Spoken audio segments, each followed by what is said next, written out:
Yo, everybody wants somebody to change for them. Everybody wants somebody to change for them.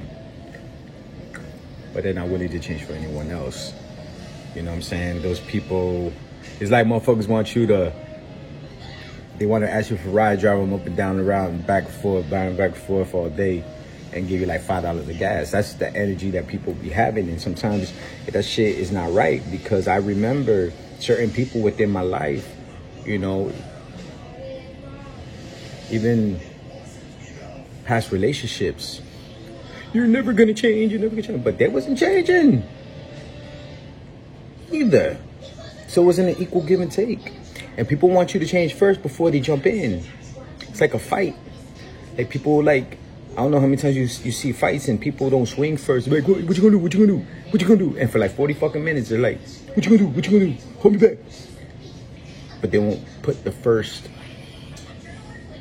swing first. And when I mean swing first, I mean, I'm talking about like legitimately like expanding, being the leap of faith or whatnot. Though everybody wants somebody to change for them, but they're not willing to change. They'll show what they want you to see as change, but they won't really authentically do it.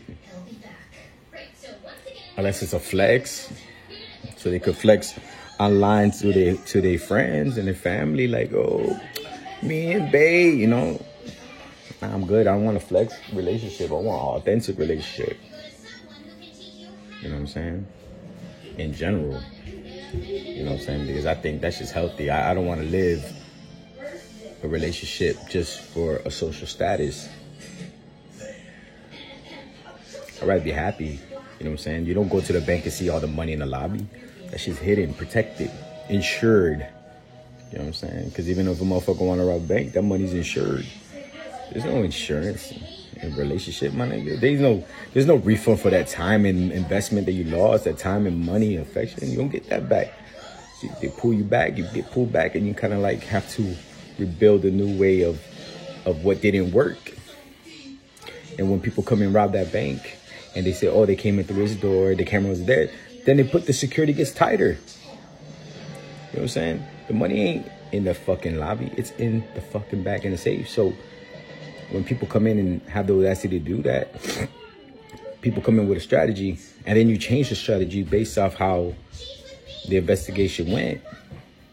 So you set up, you know, of course you'll be more protective about your energy. You, of course, you'll be more protective of how you securely protect yourself. You know what I'm saying? So don't be silly. That knowledge is power.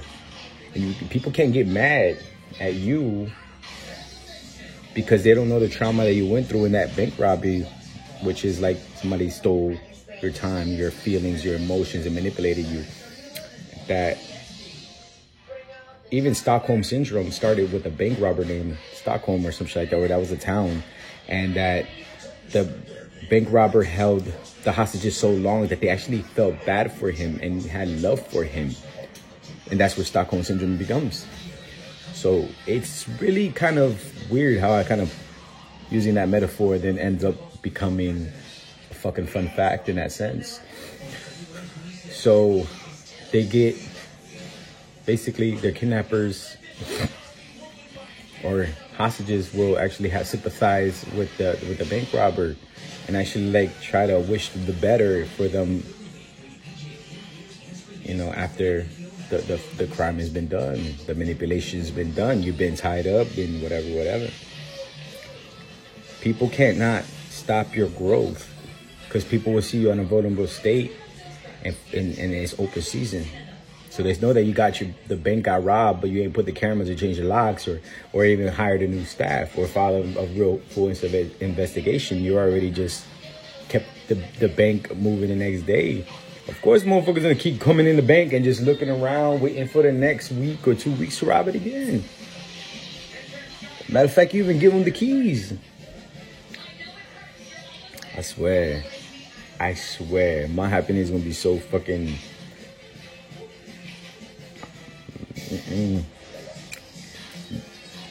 It's. I learned. I keep learning, yo. It's like every day. It's like a new download, like a fucking iPhone. If you want to download, download the new upgrade, fuck yeah. So every day, just learning the knowledge. Learn new knowledge. The shit that worked last year, the year before that, the year before that, ain't gonna work with this motherfucker now. Learn. Patience is a virtue. Just because your loneliness doesn't mean you have to lower your standards to settle for any other people. You know what I'm saying? Value yourself. Protect your energy. You know, if the trauma of somebody went in and robbed your shit, or your bank, or your emotions, or stole your heart, or your insight, take your time out, research ways to prevent that from happening again. And when you're ready for opening business again, then you'll be fucking ready to go. You probably have your own firearms and everything ready, or ways of getting out. Because once you start seeing people come in with weird behavior, you're like, yo, we gotta close up shop. So I could go all day with these kind of shit. So I want you guys to have a good day. Enjoy the evening. I think it's a full moon today. I don't know exactly if it was a full moon, but I'll Google that shit later. And whatever you do, just live your best life, but don't hurt people to do it. You know what I'm saying? Karma is real. Have a good night.